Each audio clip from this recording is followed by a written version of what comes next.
Hello, my friends, hello, and welcome back to Cat Tales, a Warrior Cats reread podcast. My name's Coffee, I'm your host, and today we'll be reading the last part of Fire and Ice, the second book in the first arc of the Warrior series. Now, before we get started, I sent out a message on the Twitter and Blue Sky, as well as the communities post tab on YouTube. This episode is going to be the last one of 2025 for a few reasons. Number one, I need a break for at least a couple weeks to spend time with family and my boyfriend and just kind of relax. I've been working a lot recently outside of this podcast and I just needed a little bit of a break. And then number two, I think this is just good timing because we're finishing Fire and Ice today, and it would be good to start Forest of Secrets, the third book in the series. Spoiler warning, but not really. We can start the third book when we come back in the new year. I don't know exactly what week. It's either within the first couple weeks of January. I'm not sure if it'll be the very first week or the second or what, but I'll make an announcement on my social medias for those as well, which the social medias are linked in the description if you want to go follow that, so you can stay tuned for updates. But yeah, in terms of today, lots to cover. We're covering 6 chapters today, which is a lot, but in order to finish the book and make sure episodes are relatively similar in length, it's good to just finish it up. So, last time where we left off, what happened last time? A lot happened. Fireheart and Graystripe are still just fighting a lot. They're like ops at this point. And then just sort of some clan beef. Wind Clan and Shadowclan and River Clan. Shadowclan and River Clan may be hunting in ThunderClan territory, which is not great. And then Fireheart brings his sister's son, so his nephew, Cloudkit, into the clan, much to the clan's disapproval for the most part. Basically, the only reason why they decide to keep the kit is because they don't want to be literal monsters and leave a baby out to die in the winter. So, the clan's kind of mad at him right now. The last scene of the episode was Fireheart playing, I guess, a version of catch with a moss ball with Cloudkit, and then Tigerclaw kind of reaches out and grabs the moss ball and says something kind of ominous. He's like, "Oh, I wouldn't want you to lose your plaything. You don't want to lose this plaything, do you?" And it's kind of an ominous, almost warning, I would say. So Tigerclaw's still very much being cryptic and mysterious and weird and kind of evil. Although we just can't prove it yet, really. So, without further ado, we're going to get into chapter 25. So, after the interaction with Tigerclaw, Brindleface calls Cloudkit back into the nursery, and Tigerclaw leaves. Fireheart says goodbye to Cloudkit and joins the Sunhigh Patrol, noting he is unexpectedly happy, in quotes, to see Sandpaw. "Do my eyes deceive me, or is that a crush developing?" The Dawn Patrol returns and reports that there were no sightings of RiverClan in their territory, and both patrols hope that Shadowclan has the same good sense to stay out of their territory. And so Fireheart's patrol leaves to go check for Shadowclan scents. End quote. They had not even reached Snake Rocks when Fireheart picked up a sinister, familiar scent. He opened his mouth to warn the others, but Mousefur spoke first. "Shadowclan." The 4 cats stopped to smell the rank stench. "I can't believe they've come back already," Sandpaw murmured. Fireheart noticed the fur quiver along her spine. "The scent is recent." Whitestorm's eyes glittered with fury. "I had hoped Nightstar might bring some honor to his clan, but I suppose the cold winds beyond the Thunderpath blow over every Shadowclan cat's heart." Fireheart turned away and began pushing his way into a thick patch of bracken. He rubbed his teeth along the fronds to pick up the scent that hung there.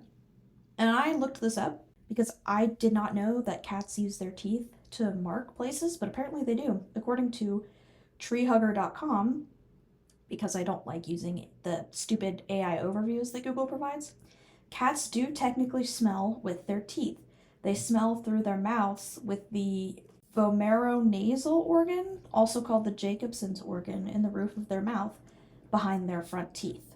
So they do kind of smell with their mouths.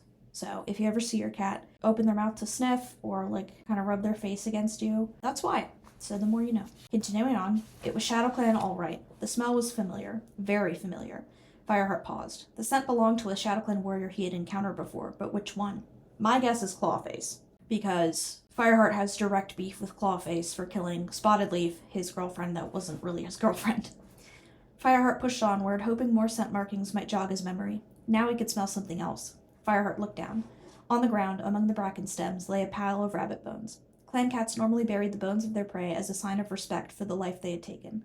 Suddenly aware of what this might mean, Fireheart picked up a mouthful and wove back through the bracken. He dropped them at Whitestorm's paws. Whitestorm stared at the bones in fury. Rabbit bones? The warriors who left these want us to know they've been hunting on our land. Bluestar must know about this immediately. Will she send a battle party against Shadowclan? Asked Fireheart. He had never seen Whitestorm so angry. She should, hissed the great white warrior, and I'll lead it myself if I can. Nightstar has betrayed our trust, and Starkland knows he must be punished. They get back to camp. Whitestorm calls out for Bluestar, but Tigerclaw tells him that Bluestar has already left on patrol, and some cats come out of their dens to see what was going on. Whitestorm tells Tigerclaw to look at the rabbit bones, and Tigerclaw immediately angers. He doesn't even need to be told what they mean. The scent carries the whole story. Quote, Fireheart hung back at the edge of the clearing and watched the two great warriors. The evidence was certainly ominous, but the discovery of the bones had filled his mind with questions, not anger. It was only 3 moons since Shadowclan had driven out their cruel leader with the help of ThunderClan. How could that same clan possibly be ready to risk war with ThunderClan? Because they're ShadowClan, they're the equivalent of the Slytherin house in House? I hope I'm getting that right. I haven't read Harry Potter in years. But they're basically the equivalent of Slytherin, where it's like they're evil just to be evil. Okay, so now I'm gonna assign the 4 clans their Harry Potter houses. So, ThunderClan is obviously Gryffindor. Like, it obviously, their main character. Well, ShadowClan is definitely Slytherin, I can say that for sure. It's kind of hard to... Honestly, I think RiverClan would be Ravenclaw, because they're pretty smart, and they swim, which is like something no other clan does. Like, the 3 other clans just hunt in different terrain, but RiverClan swims, which is different and smart, and they've been fighting over the Sunning Rocks with ThunderClan for ages, so I can't describe it, but they just give Ravenclaw. And then I guess WindClan would be Hufflepuff, probably because they're the nicest clan, I would say, at least so far. We've barely interacted with WindClan in the book so far, because they were missing the entirety of the last book, and then they kind of just got back, like, halfway through this one. So, anyway, that's my take. Let me know if you agree. I think at the very minimum, ThunderClan is definitely Gryffindor, and ShadowClan is definitely Slytherin. The other 2 are a little bit harder, so let me know in the comments if you have an opinion on which clan is which house. Anyway, I got really distracted. So, back to Warrior Cats. Tigerclaw gathers a patrol, and Whitestorm tells Sandpaw that she can't come. She asks about Fireheart, since he was the one who found the bones, but Tigerclaw says he can stay in camp until Bluestar gets back. He insists on handling this without waiting for Bluestar's approval, which is not really good news. It's not, like, proof that he's evil, but I don't know, starting to make decisions without the clan leader's approval is, like, not great. He's obviously pretty hungry for power. So the patrol leaves, and the camp is rather empty. Fireheart asks Frostfur who is on patrol with Bluestar, and Graystripe is one of them, which makes him very nervous, because now Fireheart is the only warrior left in camp. He tells Sandpaw to check if Dustpaw is in camp, and luckily he is. He's in the apprentice's den sleeping. It doesn't explain why he asks for Dustpaw, but Dustpaw and Sandpaw are both of warrior age and have enough skills, so at least he has those 2. And then, quote, Yellowfang came padding out of her den and lifted her head. Fireheart relaxed a little at the familiar sight of the old medicine cat. He narrowed his eyes, ready to greet her. But as Yellowfang tasted the air, her eyes clouded with fear. With slow, stiff steps, she approached the rabbit bones and carefully sniffed each one. Fireheart watched her, wondering why she was so interested in the old bones. At last she looked up and stared into Fireheart's eyes. Broken Star, she rasped in a voice choked with horror. I was wrong. It's not Clawface. But also, how did Fireheart not realize it was Broken Star's scent? I feel like his should be extremely recognizable. It's a children's book. I'm not going to question it. Broken Star? Fireheart echoed. Then it hit him. That was why the scent in the bracken had been so familiar. It was Broken Star's scent. Are you sure? He meowed urgently. Tigerclaw has already left for Shadowclan territory. Shadowclan isn't to blame for this, cried Yellowfang. This is Broken Star and his old warrior friends. I was Shadowclan's medicine cat. I was there at their kidding. I know their sense as well as I know my own. She paused. You must find Tigerclaw and stop him. He will be making a terrible mistake if he attacks them. The blood roared in Fireheart's ears, making him dizzy. What should he do? But I'm the only warrior left, he meowed breathlessly to Yellowfang. What if Broken Star attacks the camp while I'm gone? He's done it before. He might have left the bones as a trap so that our camp was left unguarded. You must tell Tigerclaw before he... Yellowfang pleaded, but Fireheart shook his head. I can't leave you all alone. Then I shall go, Yellowfang hissed. No, I'll go, meowed Sandpaw. Fireheart looked from one cat to the other. He couldn't afford to send either. Their strength and training were needed here to protect the clan. But Yellowfang was right. Innocent blood couldn't be shed. Broken Star was the invader here. ThunderClan had no quarrel with Shadowclan. He would have to send another cat. He closed his eyes and thought hard. The answer came in a moment.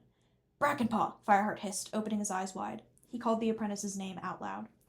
The young cat pushed his way out of the den and padded across the clearing toward Fireheart. What is it? He asked, blinking the sleep from his eyes. I have an urgent mission for you, Fireheart told him. Brackenpaw shook himself and stood taller. Yes, Fireheart, he mewed. You must find Tigerclaw. He has taken a raiding party to attack a Shadowclan patrol. Stop him and tell him that it was Broken Star who has been invading our territory. Brackenpaw's eyes widened with alarm, but Fireheart went on. You might have to cross the Thunderpath. I know you haven't been trained. Images of Cinderpaw's broken body flashed in Fireheart's mind, but he forced them away. He looked deep into Brackenpaw's eyes.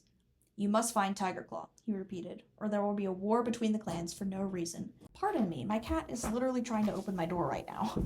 My cat is now in the bathroom. Hey girl, is there something you want to say? I don't know if that caught her purring at all, but no, she's in here. So if there's any noise, that's why. Anyway, continuing on. Brackenpaw agrees to go catch up with Tigerclaw, and Fireheart sends StarClan's prayers with him. He's terrified Brackenpaw will also get hit by a monster, but he has no other option. Fireheart decides to call a clan meeting and says, let all cats old enough to... But the words were taking too long. The camp is in danger. Come here now, he yelled urgently. And I thought that was really funny. He's just like, yeah, I don't care. I know it's a serious moment, but it's really funny. Like, ain't nobody got time for that. So everyone rushes from their dens. Quote, what's going on? Demanded One Eye, the oldest ThunderClan cat. What do you think you're doing up there? Fireheart didn't hesitate. Broken Star's back. He might be in ThunderClan territory right now. All our other warriors are out of the camp. If Broken Star attacks, we must be ready. Kids and elders stay in the nursery. The rest of you must be ready to fight. A menacing yowl from the camp entrance cut short Fireheart's speech. A lean dark brown tabby with matted fur and torn ears strode into the camp. His bristling tail was bent in the middle like a broken branch. Broken Star, Fireheart gasped, instinctively unsheathing his claws as every hair on his body stood on end. 4 mangy warriors prowled in behind their leader, their eyes glittering with hatred. So you're the only warrior left, Broken Star hissed, his lips drawn back in a snarl. This will be easier than I thought. That's the end of chapter 25. Getting right into chapter 26, quote, Yellowfang, Dustpaw, and Sandpaw rushed forward in a defensive row, and the queens lined up behind them. Fireheart saw Cinderpaw hobbling to join them, but Dustpaw spat angrily at the small gray cat as she neared, and Cinderpaw scrabbled clumsily away, ears flat, back into Yellowfang's den. I think this was a little extra. Like, yeah, let's yell at the disabled cat who wants to help when there's 0 warriors in camp. The elders grabbed the kits, bundled them into the nursery, and squeezed inside after them. Brindleface picked up Cloudkit in her jaws and pushed him in last. She tugged at the brambles with her paws, ignoring the thorns, and covered the entrance before turning to join the rest of her clan in the clearing. Fireheart leaped down from the high rock and raced to Yellowfang's side. He arched his back and hissed at Broken Star. You lost the last time we fought, and you'll lose again. Never, Broken Star spat back. You might have taken my clan away from me, but you can't kill me. I have more lives than you. 1 ThunderClan life is worth 10 of yours, Fireheart growled. He gave a warrior's yowl, and the clearing exploded into battle. So Fireheart goes for Broken Star first, and they fight for a bit until Fireheart feels claws on his hind leg and turns around to see Clawface. Quote, Fireheart looked back at him in disbelief. He had never expected to see this cat again. He forgot Broken Star instantly. It was Clawface who had killed Spotted Leaf 6 moons ago. He had murdered the ThunderClan medicine cat in cold blood so that Broken Star could steal Frostfur's kits. Rage roared in Fireheart's ears. As he twisted around and threw himself on top of the scrawny brown tom, Fireheart glimpsed a flash of tortoiseshell fur out of the corner of his eye, and the sweet scent of Spotted Leaf hit the roof of his mouth. He felt her spirit beside him. She had come to help him avenge her death. Is she though, or are you just hallucinating here? Fireheart hardly noticed the pain in his leg as he tore it free from Clawface's grasp and flew at him. The tom reared up and flailed his wide front paws. Thorn-sharp claws caught Fireheart behind his ear. Pain ripped through him like fire, and he staggered. Clawface was on him in an instant, pinning Fireheart to the ground and sinking his teeth into the back of his neck. Fireheart screeched in agony. Help me, Spotted Leaf. I can't do it. The secondhand embarrassment I felt when I read this, like, bro, I'm sorry, but this is so embarrassing for you. Crying out for your dead girlfriend who wasn't really your girlfriend is insane work. Like, thinking it in your head is one thing, but actually saying it is another entirely. Suddenly, the weight was wrenched off his back. Fireheart sprang to his paws and spun around. Graystripe! The Grey Warrior stood motionless, his eyes filled with horror. Clawface's body hung limply from his jaws. Graystripe opened his mouth, and Clawface fell to the ground, dead. Well, that got resolved fast. Graystripe kill count in this book, 2. Fireheart took a step forward. He killed Spotted Leaf, Graystripe. This was no time for remorse. Is Bluestar with you? He went on urgently. Graystripe shook his head. She sent me back to fetch Tigerclaw, he replied. We found bones. Bluestar recognized Brokenstar's stench and guessed he must be leading the rogue cats. A hiss sounded nearby, and 2 cats crashed into Fireheart. He leaped out of the way. It was Frostfur battling with another of the attacking cats. The queen was fighting with all the power of StarClan. These were the cats who had stolen her kits. Hate shone in her eyes as she struggled. Fireheart held himself back. Frostfur didn't need his help. He's letting her have her girl boss moment. Respect. A moment later, the rogue warrior was sent screeching away through the bracken camp wall. Frostfur chases the rogue, but Fireheart wisely calls her back so she doesn't get hurt. Eventually, the rogues start retreating from camp, and Sandpaw fights off the last one. So they managed to fight off the rogue attack, luckily. Quote, there was an eerie moment of stillness. The ThunderClan cats stood in silence and stared at the blood and fur that was scattered around the clearing. In the middle lay Clawface's body. Where was Brokenstar? Fireheart spun around in alarm, scanning the camp. Could he have broken into the nursery? He was about to spring toward the bramble den when a wretched howl from Yellowfang's den tore the air. Fireheart tore across to the fern tunnel. Cinderpaw! He raced into the den, expecting the worst, but saw instead Brokenstar lying in a heap on the ground. The old medicine cat stood over him. Brokenstar's eyes were closed and bloody. Fireheart saw his sides heave once and stop moving. He recognized from the deep stillness in the rogue warrior's body that Brokenstar was losing a life. Yellowfang's claws were unsheathed and glistened red. Her face was twisted and her eyes glazed. Suddenly, Brokenstar gasped and began to breathe again. Fireheart waited for Yellowfang to lunge at him with another killing bite, but she hesitated. Brokenstar didn't get up. Fireheart ran to the medicine cat's side. Is this his last life? Why don't you finish him off? He urged. He murdered his father, banished you from your clan, and tried to kill you. It's not his last life, she rasped. And even if it were, I couldn't kill him. Why not? StarClan would honor you for it. Fireheart could not believe her words. The name Brokenstar had always made this old she-cat bristle with rage. Yellowfang dragged her gaze from Brokenstar and looked at Fireheart. Her eyes clouded with pain and grief as she murmured, He is my son. Wild lore drop. But now, a lot of things are explained, as Fireheart is about to realize. This is, like, nuclear news. Fireheart felt the ground lurch under his paws. But medicine cats are forbidden from having kits, he blurted out. I know, answered Yellowfang. I never intended to have kits. But then I fell in love with Ragged Star. Her voice was thick with sorrow. Suddenly, Fireheart thought back to the battle when Brokenstar was driven out of the Shadowclan camp. Just before he fled, the cruel leader had told Yellowfang that he had murdered his father. Yellowfang had been devastated, and now Fireheart understood why.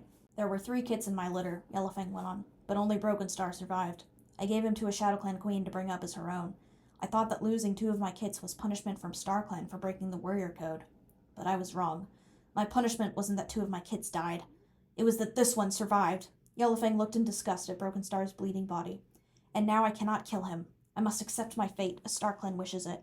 See, I feel like that's just not true. You can kill him. Technically, it's against the code, but he is right there, and he also killed his father and probably kits too. Like, he's genuinely a monster. It would be justified if they killed him. Yellowfang staggered, and Fireheart thought she was going to collapse. He pressed his body against her flank to support her and whispered, Does he know you're his mother? Yellowfang shook her head. Brokenstar began to wail pitifully. I can't see! Fireheart realized with horror that the rogue cat's eyes had been scratched beyond repair. Fireheart cautiously approached him. Brokenstar lay still. Fireheart poked him with a forepaw, and Yellowfang's son moaned again. Don't kill me, he whined. Fireheart backed away, feeling a shudder of revulsion at the warrior's fear. Real rich of Brokenstar to act scared now. He got his karma. Yellowfang took a deep breath.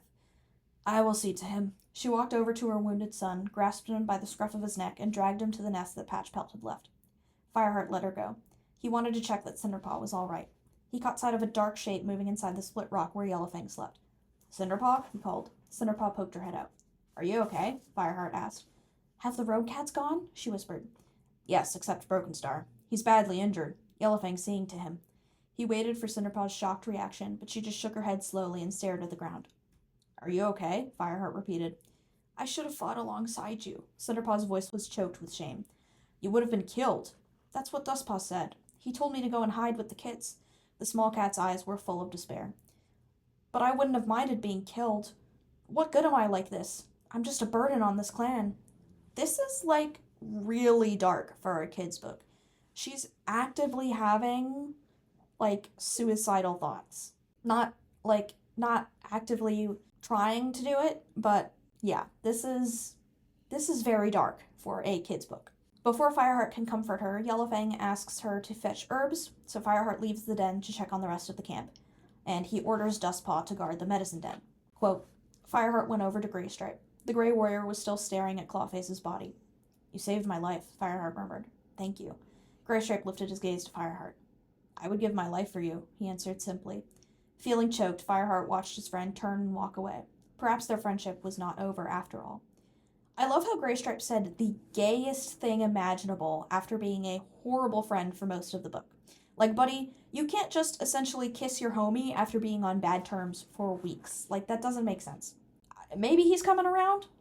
Maybe he's coming around and is going to be normal again, but we'll see. After this, Bluestar returns and makes sure everything is all right. She orders Sandpaw and Swiftpaw to go and bury Clawface, and she says, quote, no elders need be present. No rogue deserves to be buried with the honor of StarClan ritual. Honestly, period. Good riddance.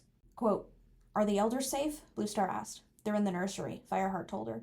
As he spoke, a rustling sounded from the bramble den, and Halftail appeared, followed by the other kits and elders. Fireheart saw Cloudkit tumble out and scamper excitedly across the clearing to Brindleface. She greeted him with a brisk lick, and the kit turned to watch Clawface's body as it disappeared away through the tunnel. Is he dead? Cloudkit asked curiously. Can I go see? Very funny line. I can already tell Cloudkit as a character is going to be a hoot. Hush, whispered Brindleface, tucking her tail around him. Where's Tigerclaw? Bluestar asked. He's taken a party to attack a Shadowclan patrol, Fireheart explained. We found bones on our patrol. They smelled of Shadowclan, so Tigerclaw decided to attack. I sent Brackenpaw to stop him when Yellowfang realized it was Brokenstar sent on them. Brackenpaw? Meowed Bluestar, narrowing her eyes. Even though he might have to cross the Thunderpath? I was the only warrior left in camp. There was no one else I could send. Bluestar nodded, the concern in her eyes giving way to understanding. You didn't want to leave the clan unguarded? She meowed. You did well, Fireheart. I think Brokenstar hoped to lure all our warriors away from the camp.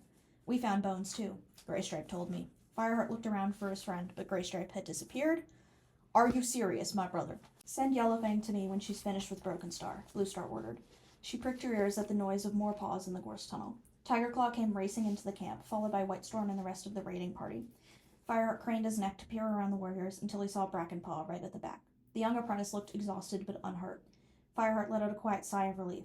Did Brackenpaw reach you before you found a patrol? Asked Bluestar, walking over to her deputy. We hadn't even entered their territory, Tigerclaw answered. We were just about to cross the Thunderpath. His eyes narrowed. Was that Clawface they were burying? Bluestar nodded. Then Brackenpaw was right, meowed the deputy. Brokenstar was planning to attack the camp.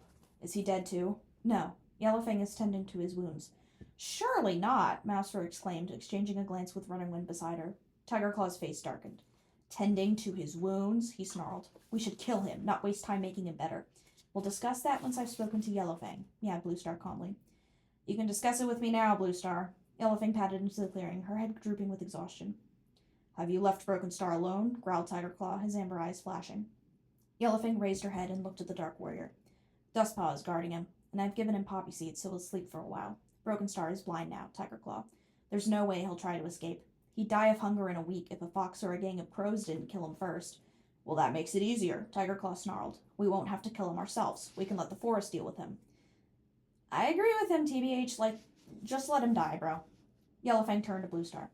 We cannot let him die, she meowed. Why not? Fireheart held his breath as he watched the leader's eyes flick from Yellowfang to Tigerclaw and back again. He wondered if Yellowfang was going to tell Bluestar that Brokenstar was her son. If we did, we would be no better than he is, replied Yellowfang calmly. I get this is probably the best lie she could have come up with, but also, this is one of my least favorite tropes. If given the chance, would you spare Hitler Just to take the moral high ground? I don't think so. And if you would, or you support Hitler, get off my page. I hate Nazis. Thank you. Tigerclaw's tail flicked in anger. What do you think, Whitestorm? Bluestar meowed before Tigerclaw could speak. It will be a burden on our clan to look after him, Whitestorm answered thoughtfully. But Yellowfang is right. If we send him out into the forest, or kill him in cold blood, StarClan will know we have stooped as low as he. One Eye stepped forward. Bluestar, she meowed in her croaky old voice. In the past, we have sometimes kept prisoners for many moons. We could do it again. Fireheart remembered that Yellowfang herself had been a prisoner when she first came to the camp. He waited for the medicine cat to remind Bluestar of this, but she said nothing. So you would really consider keeping this rogue inside our camp? Tigerclaw's eyes blazed with rage as he challenged his leader. With a pang, Fireheart couldn't help agreeing with the Dark Warrior's words. The thought of killing Brokenstar appalled him. He knew better than any of these cats what that would mean to Yellowfang. But Brokenstar was a fearsome enemy, even without a sight. Keeping him in the camp would be difficult and dangerous for all the members of the clan. Is he really blind? Bluestar asked Yellowfang. Yes, he is. Has he other wounds? Fireheart replied this time. I clawed him pretty badly, he admitted. He looked over to Yellowfang and was relieved when the old she-cat dipped her head just enough for him to know she forgave him for wounding her son. How long till they heal? Asked Bluestar. About a moon, Yellowfang answered. Then you may nurse him till then. After that we will discuss his future again. And from now on, he will be known as Brokentail, not Brokenstar. We cannot take away the lives that StarClan gave him, but this cat is no longer a clan leader. Bluestar looked questioningly at Tigerclaw. His tail twitched, but he didn't speak. It is decided, Bluestar meowed. He stays. And that's the end of chapter 26. I mean, fine, but why? What do you gain except imaginary brownie points from ghosts? They're trying to appease StarClan by keeping a child murderer alive? Make it make sense. We move on to chapter 27. The clan is settling back down and licking their wounds after the attack. Tigerclaw takes out a hunting patrol, and Sandpaw and Swiftpaw return from burying Clawface. Fireheart beckons Dustpaw over. He looks confused. He addresses Bluestar. Quote, Bluestar, Fireheart began hesitantly. Sandpaw and Dustpaw fought like warriors when Brokentail attacked. We would have been in much more trouble without their strength and courage. Dustpaw's eyes widened, and Sandpaw looked at the ground as Fireheart spoke. A purr rumbled from Whitestorm's throat. It's not like you to be shy, he meowed to his apprentice. Sandpaw's ears twitched uncomfortably. Fireheart's the one who saved the clan, she burst out. He was the one who alerted the camp so that we were ready for Brokentail's attack. It was Fireheart's turn to feel embarrassed. He was relieved when Tigerclaw and the hunting party trotted into the camp at that moment, carrying plenty of fresh kill. Bluestar nodded at Tigerclaw and then turned to face Dustpaw and Sandpaw. It makes me proud to know that ThunderClan has such fine warriors, she meowed. It's time you both took your warrior names. We shall have the naming ceremony now while the sun is setting, and then we can eat. Finally, bro, they should have been warriors a book ago. Sandpaw and Dustpaw looked excitedly at each other. Fireheart lifted his chin and purred. Bluestar called to the clan, and Fireheart felt even happier when he saw Graystripe appear from the warrior's den. He hadn't left the camp after all, which is genuinely surprising to see. The clan gathered around the edge of the clearing. Elders and queens sat with the apprentices and kits on one side. Fireheart waited with the warriors on the other.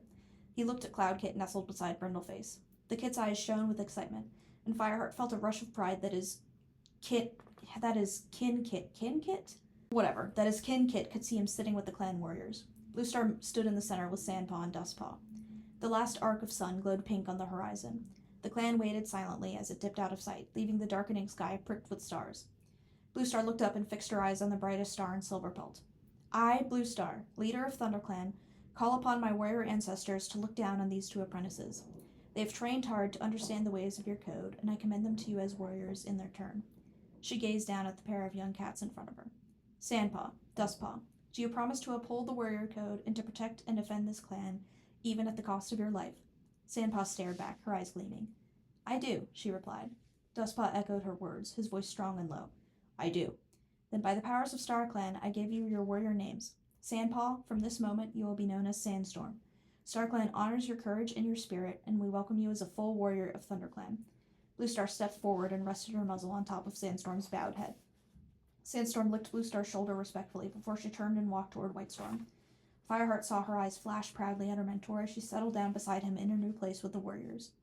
Bluestar turned her eyes to the dark brown tabby. Dustpaw, from this moment you will be known as Dustpelt. StarClan honors your bravery and your honesty, and we welcome you as a full warrior of ThunderClan. She touched his head with her muzzle, and he too gave the leader's shoulder a respectful lick before joining the other warriors. The voices of the clan rose in tribute, sending clouds of misty breath into the night air. As one, they chanted the new warrior names. Sandstorm, dust pelt. Sandstorm, dust pelt. In the tradition of our ancestors, meowed Bluestar, raising her voice, Sandstorm and Dustpelt must sit in silent vigil until dawn and guard the camp alone while we sleep. But before they begin their vigil, the clan will share a meal. It has been a long day, and we have reason to be proud of these cats who defended our camp against the rogues. Fireheart, StarClan thanks you for your courage. You are a great warrior, and I'm proud to count on you as a member of my clan. The cats meowed again. A purr burst from Fireheart's throat as he looked around at his clan.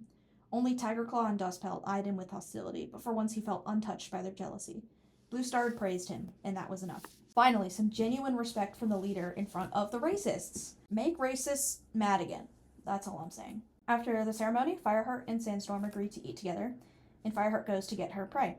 When he comes back, a few other warriors have joined their group, and he's annoyed because he wanted to be alone with her. Ooh, Fireheart definitely has a crush. Fireheart then decides to take some prey to Cinderpaw. He checks in with Yellowfang briefly about Broken Star, and he's still asleep. He's kind of relieved that she's still acting like a medicine cat rather than Broken Star's mother. Quote, he picked up the vole and carried it to Cinderpaw's nest. Hey, Cinderpaw, he meowed softly into the bracken. The gray cat stirred and pushed herself to a sitting position. Fireheart. Fireheart stepped through the fronds and sat in the small space beside her. He dropped the vole at her paws. Here, he meowed. Yellowfang's not the only one trying to fatten you up. Thanks, Cinderpaw mewed, but she left the vole lying beside her paw and didn't even bend down to sniff it. Are you still thinking about the battle? Fireheart asked gently. Cinderpaw shrugged. I am just a burden, aren't I? She looked up at Fireheart with sad, round eyes. Who's a burden? Yellowfang's growl interrupted them as the old gray medicine cat poked her head into the nest.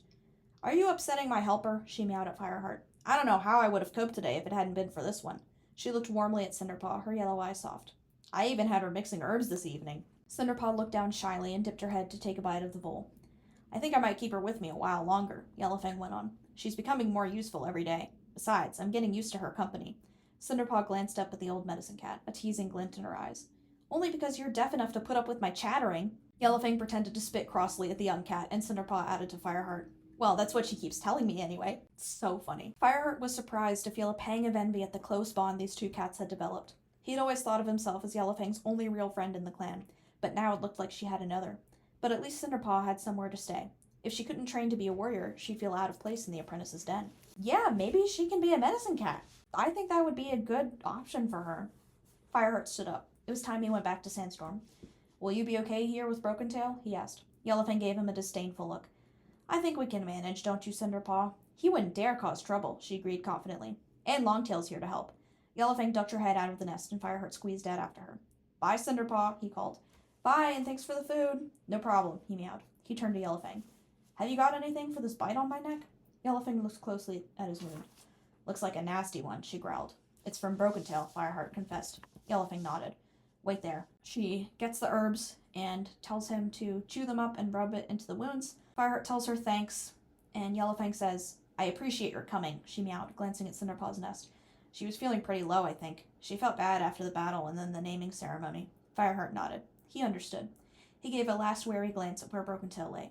You sure you'll be safe? He asked again through the bundle of herbs. He's blind, meowed Yellowfang. She sighed and then added more brightly. And I'm not that old. Perfect. 10 out of 10. So Fireheart wakes to find fresh snow on the ground. Dustpelt, and Sandstorm are now asleep after their vigil. He goes outside to see that it is still actively snowing, and Bluestar is calling a clan meeting. Quote, Bluestar began to speak. I wanted to make sure you all know that Broken Tail is in the camp. None of the cats uttered a noise. They knew already. The rumor had spread through the camp like a forest fire. He is blind and harmless. A few cats snorted their displeasure, and Bluestar nodded to acknowledge their fears. I am as concerned as you are for the safety of our clan. But StarClan knows we cannot turn him out to die in the forest. Yellowfang will nurse him until his wounds heal. Once they have, we'll discuss this again. Bluestar looked around, listening for voices from the crowd, but no cat spoke, so she leaped down from High Rock. As the cats dispersed, Fireheart noticed that the leader was walking toward him. Fireheart, she meowed. One thing concerns me. You still haven't settled things with Graystripe. I've not seen you eat together for days. I told you before, there's no room for fighting within ThunderClan. I want you to hunt together today. I get this, but also, ma'am, that's not your business, low-key. Fireheart nodded. Yes, Bluestar. That was fine by him. And after yesterday's battle, he felt hopeful that Graystripe would like the idea too. As Bluestar walked away, Fireheart scanned the clearing, hoping that Graystripe hadn't disappeared again. No, there he was, helping to clear the snow from the nursery entrance. Hey, Graystripe, Fireheart called. Graystripe carried on with his work. Fireheart bounded over to him. Do you want to go hunting this morning? Graystripe turned to face him, his eyes cold. Are you making sure I don't disappear again? He snarled. Fireheart was startled. No, I just thought, after yesterday, Clawface, I would have done the same for any ThunderClan cat. That's what clan loyalty is about. Graystripe's meow was harsh with anger as he went back to pushing snow. Okay, so what was that yay borderline confession of love then? What was that? Because that clearly had some tension in it. Like, let's be serious here. Fireheart's hopes plummeted. Had he lost his friend's trust forever? He turned away, tail down, and began to trudge through the snow toward the camp entrance. He called over his shoulder. Bluestar told me to go hunting with you this morning, actually, so you can explain to her why you're not coming. Oh, I see. You were just trying to please Bluestar, as usual, Graystripe hissed. Fireheart stopped and whipped around, ready to throw back a retort, but he paused when he saw that Graystripe was crossing the clearing toward him, shaking snowflakes from his wide shoulders. Come on, then, Graystripe growled, leading the way through the gorse tunnel. It was a slow climb out of the ravine, with the boulders covered in snow. When they reached the top, the icebound forest stretched before them.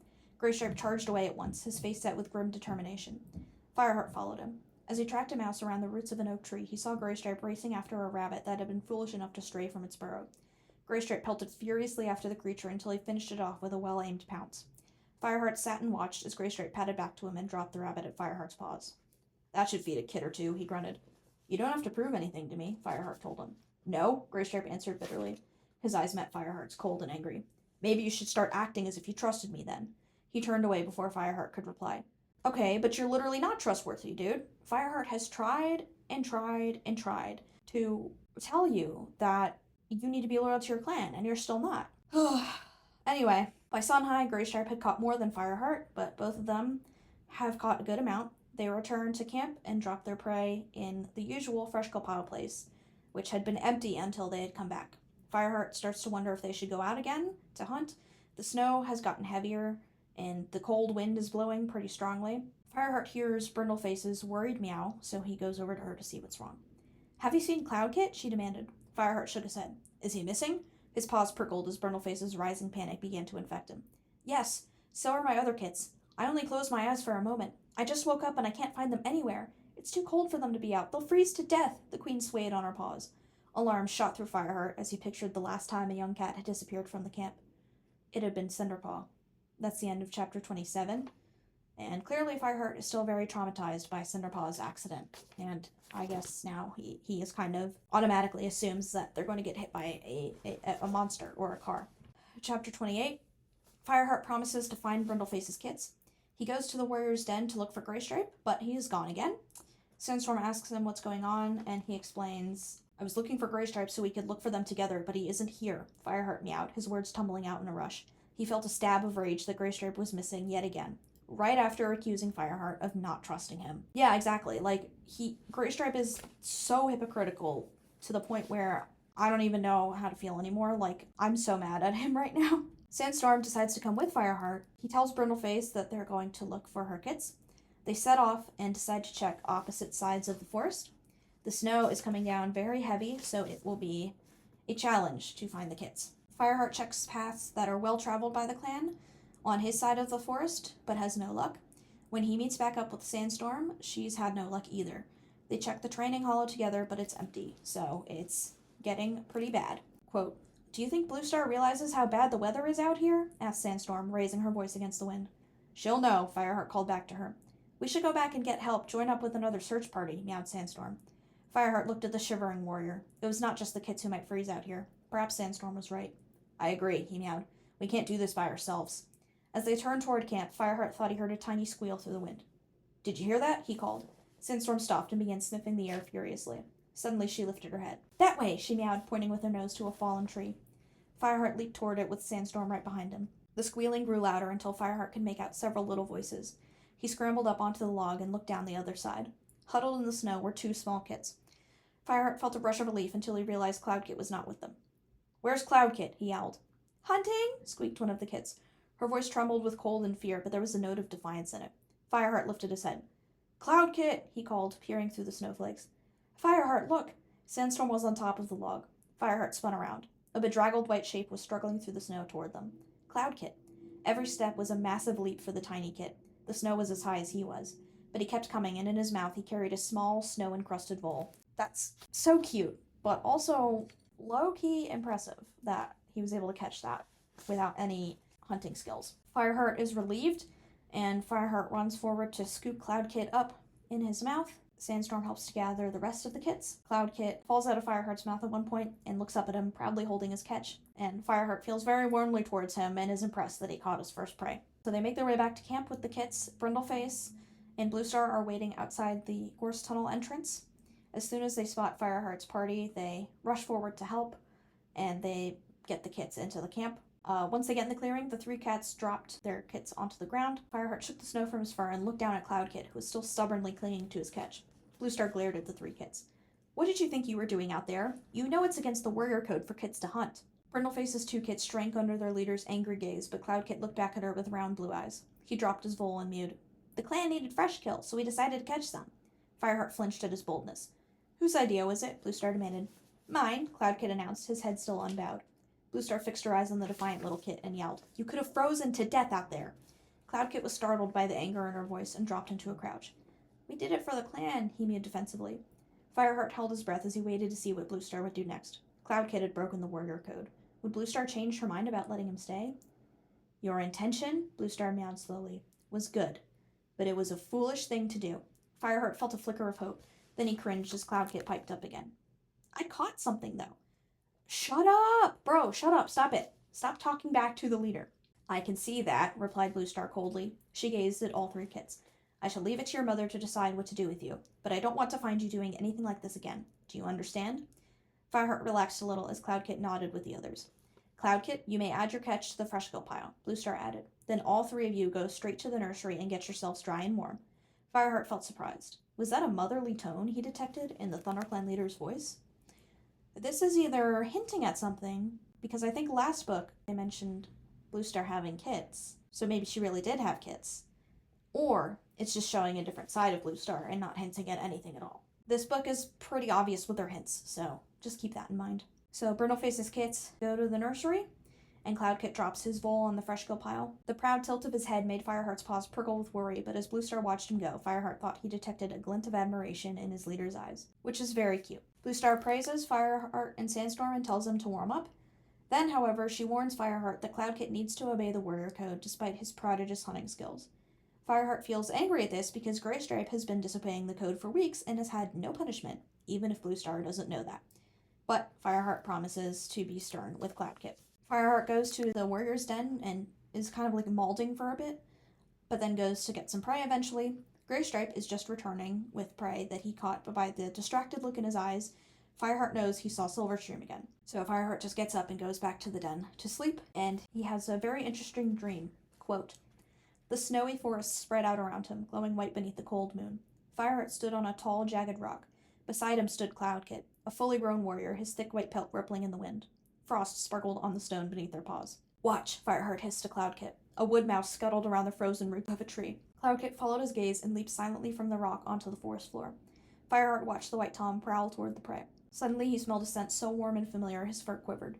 He felt warm breath on his ear and turned sharply. Spotted Leaf was standing beside him.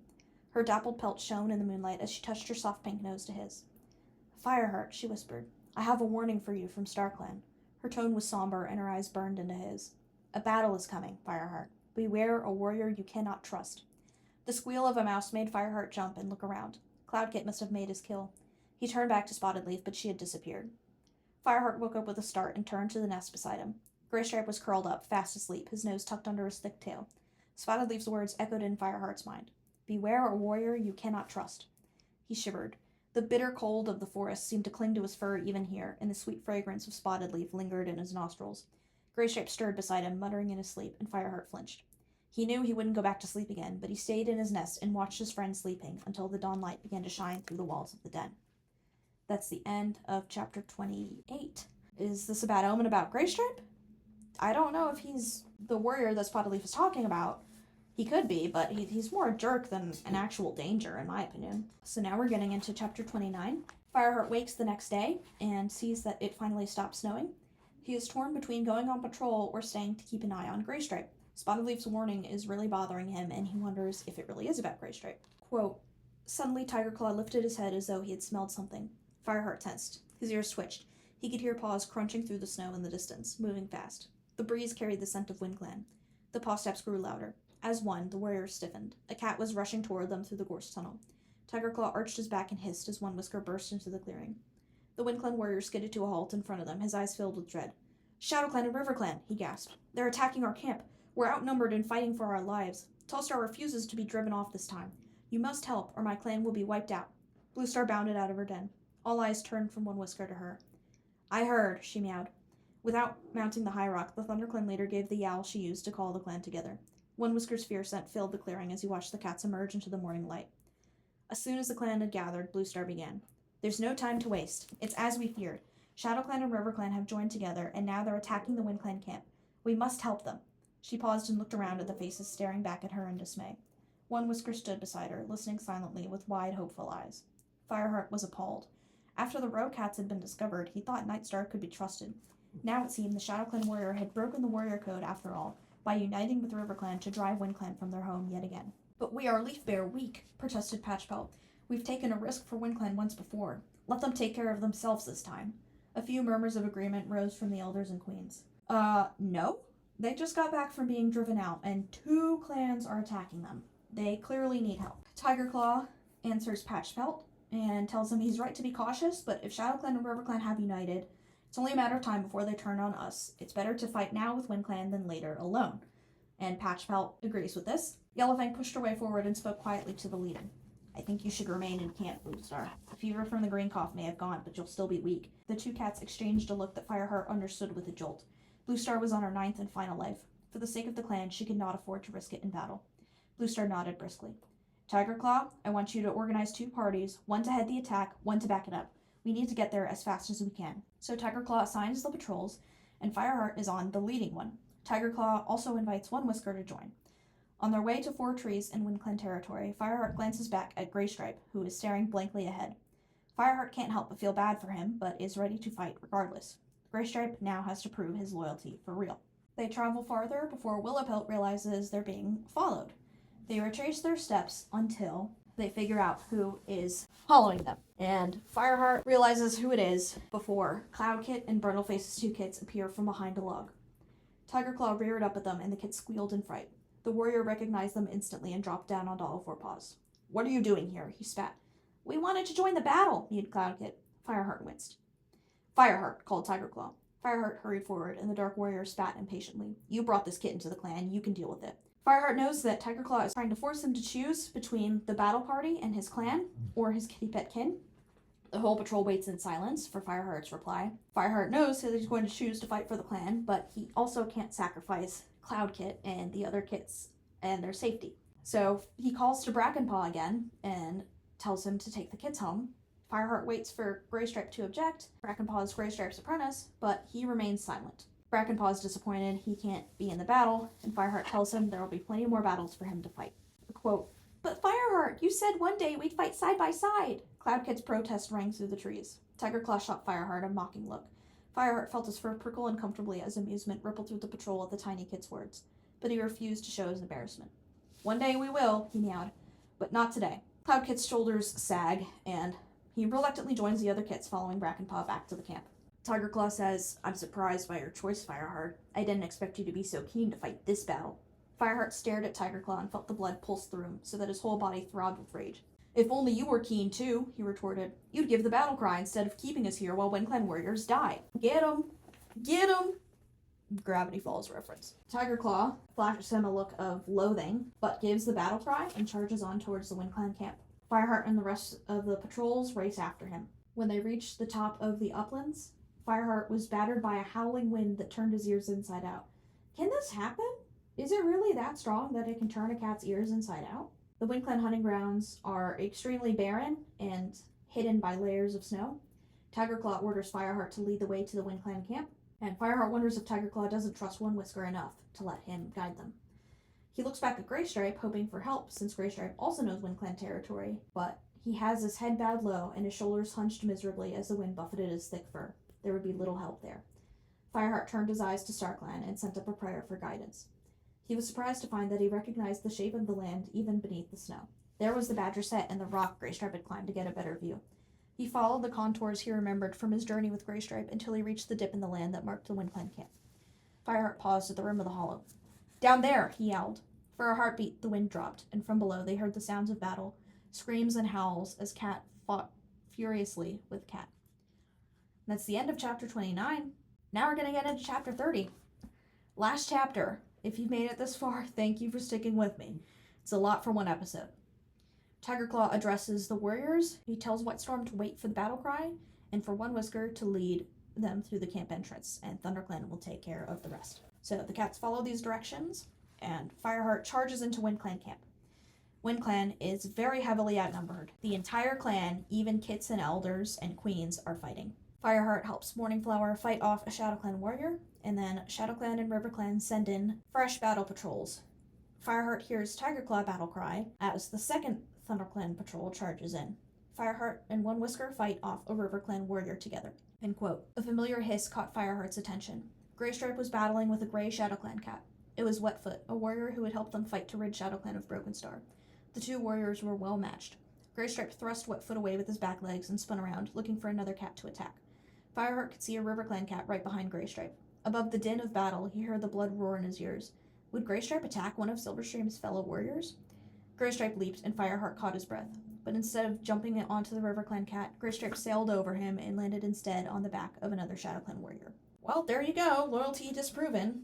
When your best friend is disloyal, but you just can't prove it.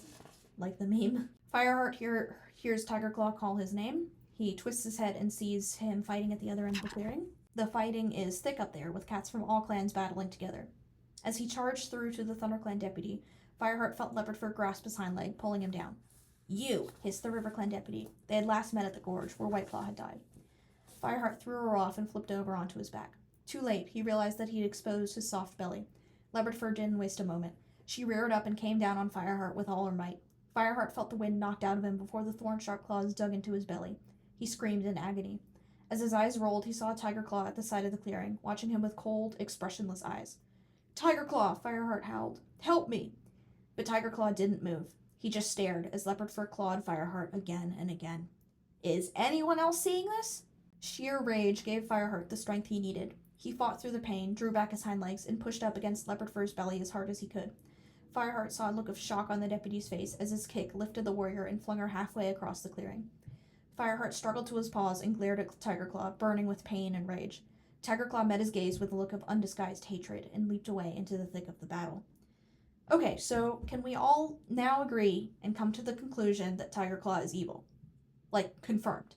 He was straight up going to let Fireheart die. That is evil. Like, that is definitively evil and horrible. A blow on the back of his head knocked Fireheart off balance. He staggered and turned to see Stonefur. The RiverClan warrior was preparing to aim another swipe. Fireheart ducked out of the way and shoved Stonefur straight into Whitestorm. The ThunderClan cat whipped around and grasped Stonefur by the scruff of his neck. Fireheart tried to dart forward and help the white-furred warrior, but claws held him back, digging into his haunches. He twisted to see who it was and glimpsed gray fur. It was Silverstream. The she-cat's face was twisted with battle rage as she reared up at him. Blood was dripping into her eyes, and Fireheart could tell that she hadn't recognized him. She drew back a paw, and he saw her long claws flash as she prepared to swipe him. As Fireheart screwed up his eyes, bracing himself for the blow, he heard an achingly familiar yowl. "Silverstream, no!" Graystripe, thought Fireheart. Silverstream hesitated, shook her head, and recognized Fireheart with a muted gasp. She dropped back down to all four paws, her eyes wide with shock. Fireheart reacted instinctively, his blood aflame with battle. Without thinking, he leaped onto the back of the RiverClan she-cat and pinned her to the ground. She didn't struggle as he drew back his head and prepared to give her a vicious bite on her shoulder. But as Fireheart raised his head, he felt Graystripe's eyes boring into him. The Grey Warrior was watching in horror from the edge of the battle. The look of pain and disbelief in his friend's eyes brought Fireheart to his senses. He stopped, sheathed his claws, and loosened his grip on Silverstream. The she-cat slipped away from him and disappeared into the surrounding gorse. Fireheart stared, still in shock, as Graystripe raced after her. Dude, is he actually dumb? There is no way nobody saw that happen. And in fact, Darkstripe does in fact see at least some of that. But Fireheart can't worry about that, because Running Wind then calls for his help to fight another cat, fighting Nightstar, in fact, the Shadowclan leader. Fireheart and Running Wind attack Nightstar together and manage to overpower him. Nightstar then calls for his warriors to retreat, and then only RiverClan is left. And now at this point, Fireheart looks for Crooked Star and sees Crooked Star and Tigerclaw facing off. They both start fighting, and Tigerclaw gives Crooked Star a near-killing bite that forces him to retreat. RiverClan runs off, and so they saved WindClan. Quote, in a heartbeat, the WindClan camp fell silent apart from the howling of the wind above the gorse. Fireheart stared around him. The ThunderClan warriors were tired and battered, but the WindClan cats looked far worse. Every one of them was bleeding, while some lay unmoving on the frozen ground. Barkface, their medicine cat, wasted no time in rushing from one cat to another, attending to their injuries. Tallstar limped toward Tigerclaw, blood dripping from his cheek. As he watched the WindClan leader, Fireheart remembered his dream from moons ago. Tallstar had been silhouetted against a bright fire, like a warrior sent from StarClan to save them. Fire will save the clan, according to Spotted Leaf's prophecy. But looking at the WindClan cats, exhausted and beaten, Fireheart wondered if his dream had misled him. How could these cats represent the fire that StarClan promised would save his clan?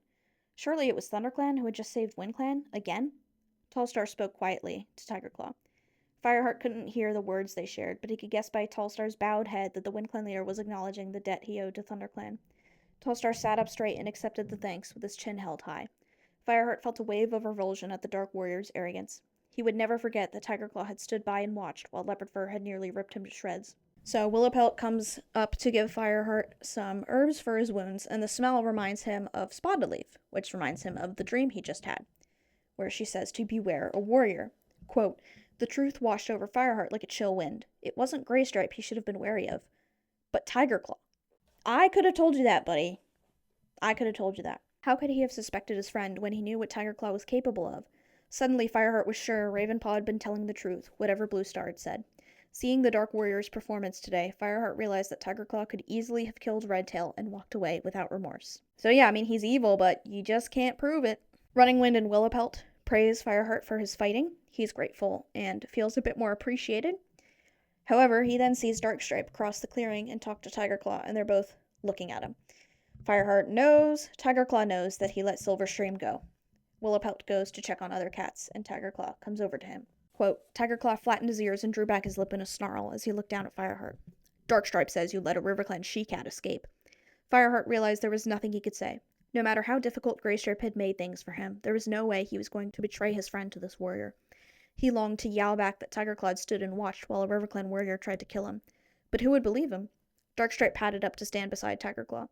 Fireheart longed for the wisdom and fairness of Blue Star, but she was far away, back at the ThunderClan camp. He took a deep breath, preparing to speak as Tigerclaw stared menacingly down at him. Then it dawned on Fireheart that any disloyalty he had shown on Graystripe's behalf meant nothing to this great warrior.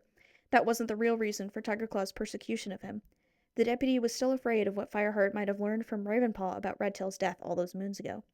But unlike Ravenpaw, Fireheart wasn't going to give in to fear.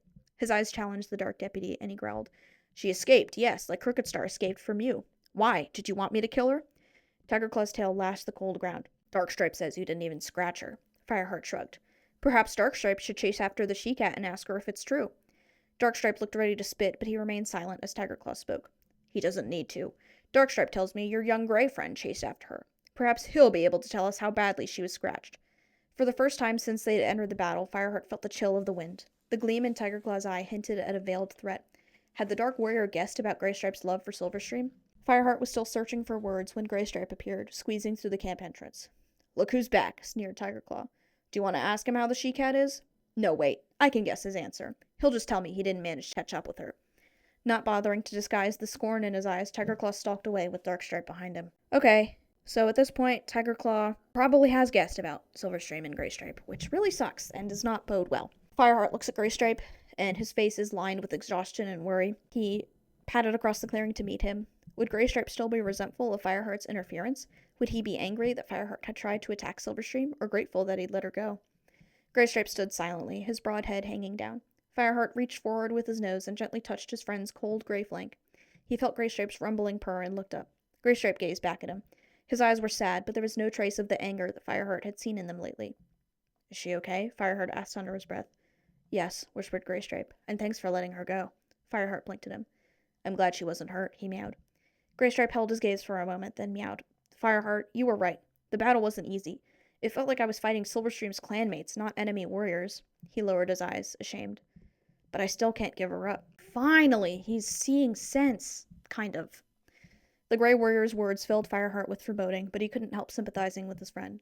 This is something you have to work out by yourself, he meowed. It's not my place to judge you. Graystripe looked up as Fireheart went on. Graystripe, whatever you decide to do, I will always be your friend. I don't love this. I still think Fireheart should stick by his values and not let him get away with being a jerk for the entire book. Graystripe stared at him, his eyes clouded with relief and gratitude. Then, without speaking, the two warriors lay down, side by side, in the unfamiliar clearing. For the first time in moons, their fur was pressed together in friendship. Above them, the snow-heavy gorse offered them a brief shelter from the storm that raged over their heads.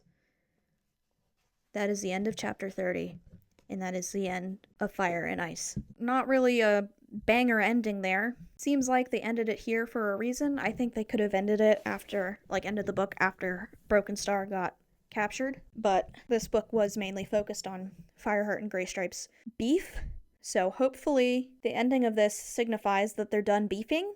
I hope to see a better apology from Graystripe, because he was being y'all were there. You've been reading along with me. You've been seeing just how much of a jerk Graystripe has been. So I'm still, kind of mad at him. So hopefully Graystripe stops being a jerk in the next book. Is their beef just gone now? Because if it were me, I would need an apology and a pretty long conversation if my best friend was acting like that. But once again, Fireheart is way too nice, as we've previously discussed, so that makes sense. But yeah, that's the end of Fire and Ice, Book 2 in the first arc. If you made it this far into the episode, this is for sure a long one, so thank you if you've made it this far to the end of the episode. I really appreciate it. Yeah, like I said, this is the last episode until the new year, 2026. Insane. I feel like 2025 was a big year for me in a lot of ways. Yeah, it's been a long year, so I'm kind of happy about taking a break for the next couple weeks, and we'll pick up Forest of Secrets when we get back in the first couple weeks of January sometime. I will make an announcement on my socials about when that date exactly is, but that'll be later on when it gets closer to that time. So yeah, thank you for sticking with me. If you have any theories about what happens in the third book, and I mean theories, if you've already read the books, please don't spoil it for other people. But if you have any theories about the third book or any thoughts on this book and anything that happened in it, feel free to comment. I like reading comments. I like talking to people about the series. I know I yap by myself all the time, but I'm really enjoying it, and I'm glad that a handful of people now are following along with me. It's awesome. It's really good to see. I just hit 200 streams and downloads on Spotify, so that's awesome. That's really cool. I'm really excited for the future of this podcast. If you celebrate the holidays, happy holidays. If you celebrate Christmas, Merry Christmas. I celebrate Christmas, so I have to say that. If the holidays aren't a fun time of year for you, if you have not a good family situation, you'll be okay, and I hope you can make the most of your holiday season, whether it's hanging out with your friends or your chosen family, or just hanging out by yourself. You deserve to have a good holiday, so I hope you have a good holiday. And, most importantly, Happy New Year. 2025 has been a lot, especially for my American friends. I mean, people everywhere, but America has been especially tough this year because of who is in office and late-stage capitalism and all that. I won't go into it, but it's pretty bad. So hopefully things are better next year for everybody. But I'm glad to be finishing the year with finishing a book. And yeah, I'll see you guys next year. Thank you so much for tuning in, and may StarClan light your path as always.